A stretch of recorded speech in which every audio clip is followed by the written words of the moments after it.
I was going to make a big deal over the fact that if they didn't play this in the movie, then what's even the point? But they actually did do it and they did drop the line. I'm still going to play the clip though. I bid you welcome.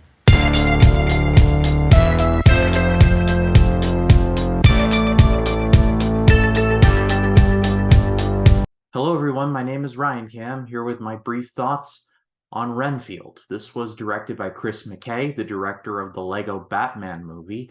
Yes, really. And the movie starred the Nicholases of Cage and Holt, as well as Awkwafina. It tells the story of Dracula's assistant, named Renfield, played by Nicholas Holt. For just about 100 years now, he has still remained as Dracula's familiar, his servant, if you will, delivering him bodies and making sure that Dracula is well fed. However, Renfield is slowly beginning to realize that their relationship is not exactly the most positive one in the world. And so Renfield begins to kind of branch out. He's going to these therapy sessions or these group therapy sessions, but then he stumbles into a whole thing involving a crime family. Dracula himself catches on to this and is not happy. And all in all, he meets a cop played by Awkwafina, who he becomes quite fancy for. When I heard this movie was announced, I will admit I kind of face-palmed. As a fan of the 1931 classic Dracula film, I was not looking forward to a movie about Dracula's assistant. We haven't gotten a proper Dracula movie since 1992. You're telling me that we're getting a movie about Dracula's assistant? I mean, shoot, between The Invitation, this movie, and the upcoming Voyage of the Demeter, you might as well package all three of them together and call it the I Can't Believe It's Not Dracula trilogy. But when it was announced that Nicolas Cage was going to be Dracula, my interest went through the roof, so I decided to go and see this one. And honestly, it's not perfect, but I had a good time with this. First and foremost, Nicolas Cage does deliver as Dracula. He is not quite full Cage, but he's definitely in the neighborhood of full Cage.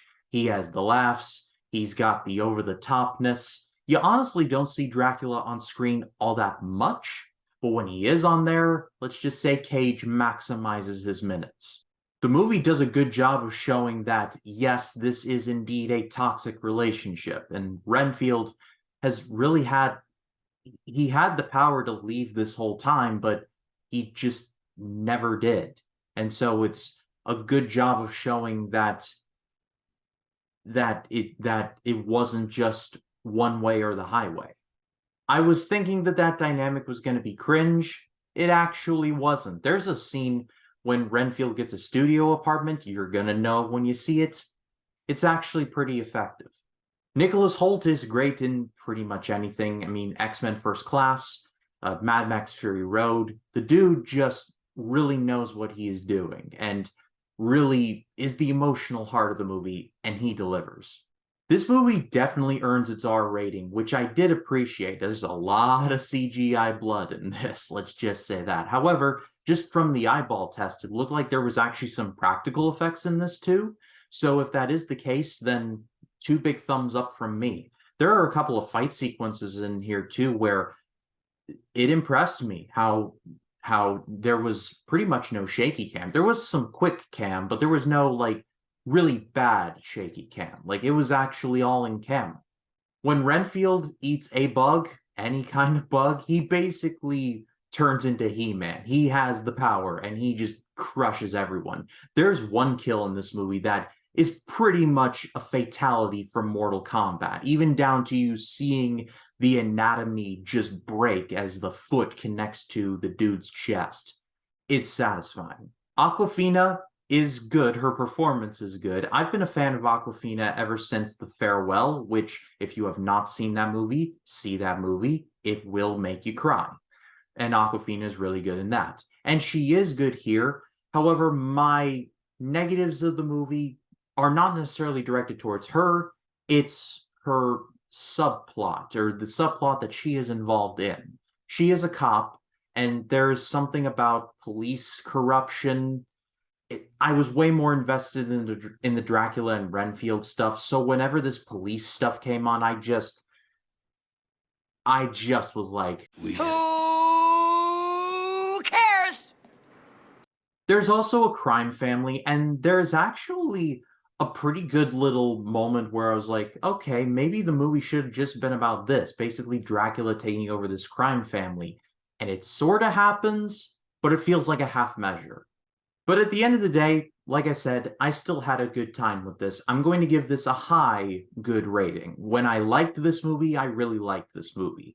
Some of the plot stuff does bog it down a bit. However, it is a very enjoyable watch and 1,000 times better than I was expecting it to be. If this is what this director has said to be a true sequel to the 1931 Dracula, then I happily welcome it into the family. But what did you all think of Renfield? Leave your thoughts in the comments. I'd love to read what you have to say.